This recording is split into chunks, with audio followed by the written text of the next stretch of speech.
जिसने सोए हुए भारत को जगा दिया था। साल 1870 का था। भारत अंग्रेजों की बेड़ियों में जकड़ा हुआ था। लोगों की भाषा, संस्कृति व सम्मान सब दबा हुआ था। भारत माता रो रही थी और उसे जगाने वाला कोई नहीं था। एशिया में बंगाल के एक शांत कक्ष एक कलम चल रही जो आने वाले 150 वर्षों तक गूंजने वाली थी। वह कलम थी महान साहित्यकार बंकिम चंद्र चट्टोपाध्याय जी की। कॉलेज का एक मैदान जहाँ पर बंकिम जी एक कोने में शांत मन से बैठे हुए थे और दो छात्र आपस में दबी हुई आवाज में कुछ बातें कर रहे थे। मित्र, हमारे कॉलेज की फीस फिर से बढ़ा दी गई है और ऊपर से ये बंगाल विभाजन की साजिश। ये साजिश हमारे देश की संस्कृति और एकता को बांटने का एक जरिया है, जिससे हमारे देश की संस्कृति को बांटा जाएगा। हाँ भाई, सही कहा तुमने। ये साजिश ही तो है हमारी राष्ट्रीय एकता को तोड़ने की। चारों तरफ निराशा है, कोई दूसरा रास्ता भी नहीं है हमारे पास। अब बंकिम जी अपनी कलम नीचे रखते हैं, गहरी सांस लेते हैं और मन में स्वयं से बातें करते हैं। मैं ये क्या कर रहा हूँ? किस ओर जा रहा हूँ? मैं अपनी ही मातृभूमि से दूर होता जा रहा हूँ।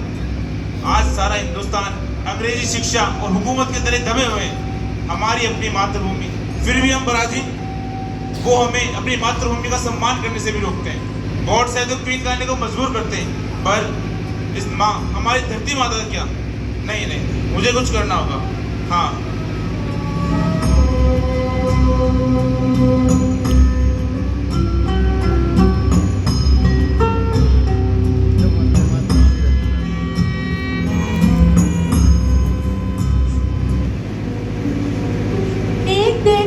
रविंद्रनाथ जी बंकिम जी के पास आते हैं और दोनों के मध्य कुछ बातचीत होती है। आइए आइए गुरुदेव, विराजिए। कैसे आना हुआ आज हमारे यहाँ? मैंने आपका गीत पढ़ा, वंदे मातरम। उसको पढ़कर मुझे ऐसा लगा कि जैसे आपने पूरे भारतवर्ष को एकता की भावना में पिरो के रख दिया है। मैं चाहता हूँ कि ये गीत हर बच्चे, बूढ़े, जवान, स्त्री, पुरुष सभी के हृदय में बस जाए और ये जो अंग्रेजी सरकार की विवेककारी नीति है उससे उभर पाए और सशक्त होकर उनके सामने खड़े रह सके। मेरी भी इच्छा है कि मेरे ये गीत इस आंदोलन की कुछ काम आए, पर आप ये सब करेंगे कैसे? आने वाले कांग्रेस अधिवेशन में मैं ये गीत गाकर पूरी जनता में राष्ट्र के प्रति ऐसी लोग जगाऊंगा जो अनंत काल तक उनके मन में जलती रहेगी। मैं अपने आप को सौभाग्यशाली मानूंगा कि मेरे इस छोटे से गीत ने हमारे देश की सभी नागरिकों में इस आंदोलन के प्रति देशभक्ति की भावना जगाई। मैं आशा करता हूं कि आप ये गीत हमारे भारत के सभी लोगों तक पहुंचाने में मदद कर सकें। साल 1886 कोलकाता में कांग्रेस अधिवेशन में रविंद्रनाथ टैगोर द्वारा इस गीत को राष्ट्र को समर्पित किया गया।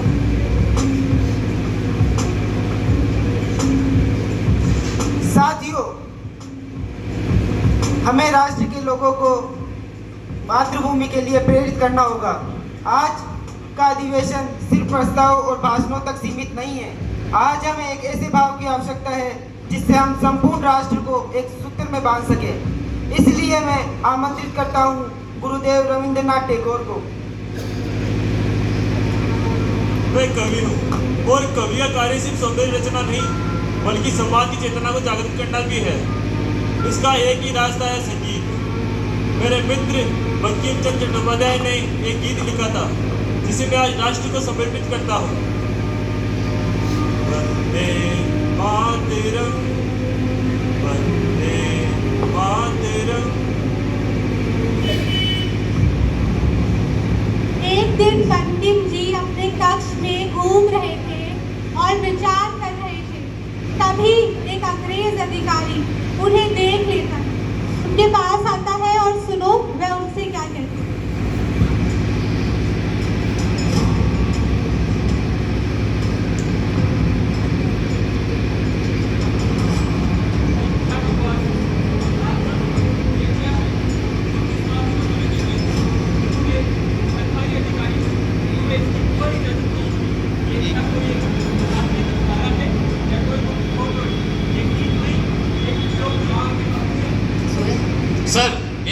कोई कोड वर्ड है, ना कोई राजनीतिक नारा।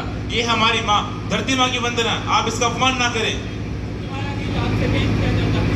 मैं किसी भी सार्वजनिक स्थान या कॉलेज में इससे नहीं सुनना चाहूंगा। यदि किसी ने इस गीत को गाया तो उसे जेल हो। चिंगारी तो अब लग चुकी है, अब ये मशाल बनकर ही निकलेगी। आइए साथियों, अब हम जानते हैं कि हमारे सेनानियों ने इसे राष्ट्रगीत बनाने में कैसे योगदान दिया।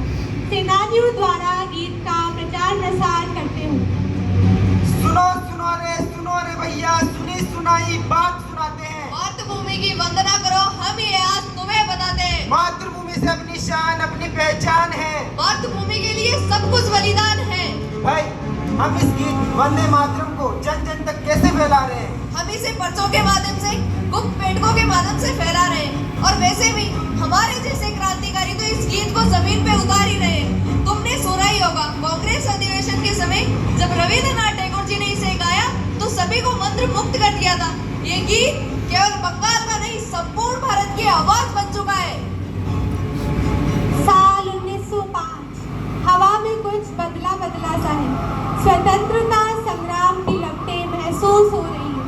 ये बंगाल विभाजन आंदोलन 1905 का माहौल। नहीं, हमें ये विद्रोह मंजूर नहीं।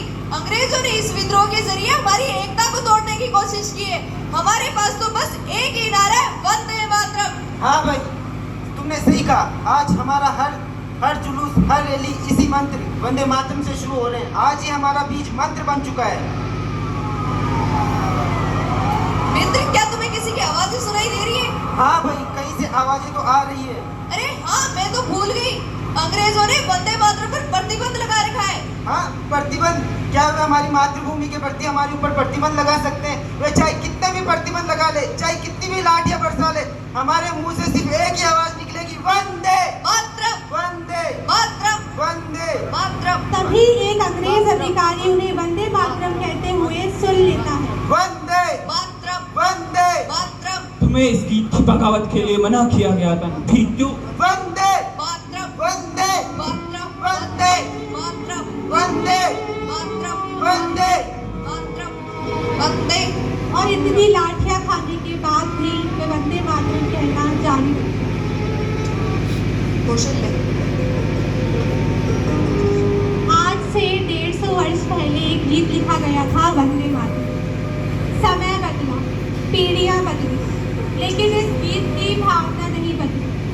यही कारण है कि आज 150 वर्ष बाद भी हम उसी गीत को उसी गर्व और सम्मान के साथ मना रहे हैं। और आज का ये दिन केवल मनोरंजन ही नहीं, बल्कि इतिहास और देशभक्ति की भावना है।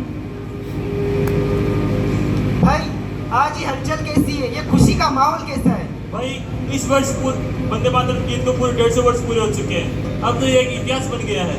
हाँ भाई, मैंने भी सुना है कि कैसे अपने स्वतंत्रता सेनानी फांसी के तख्ते पर भी वंदे मातरम बोलते थे।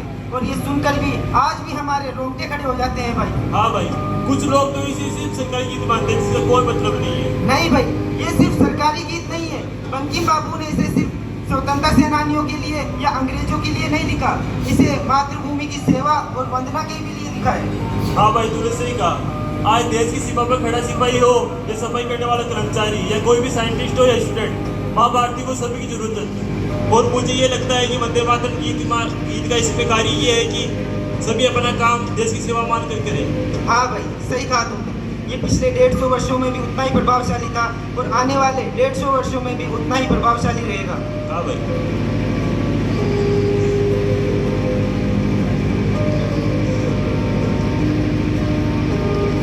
150 वर्ष शब्द वही है, पर समय के साथ अर्थ और भी गहरा हो गया। और ये गीत हमें याद दिलाता है कि हम सब एक हैं, चाहे हिंदू हो या मुस्लिम, सिख हो या ईसाई, गरीब हो या अमीर, हम सब एक हैं।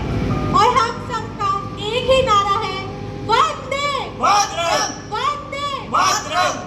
आज वंदे मातरम को 150 वर्ष पूर्ण हो चुके हैं। मैं आप सबसे निवेदन करती हूँ कि आप सब अपने स्थान पर खड़े हो जाइए।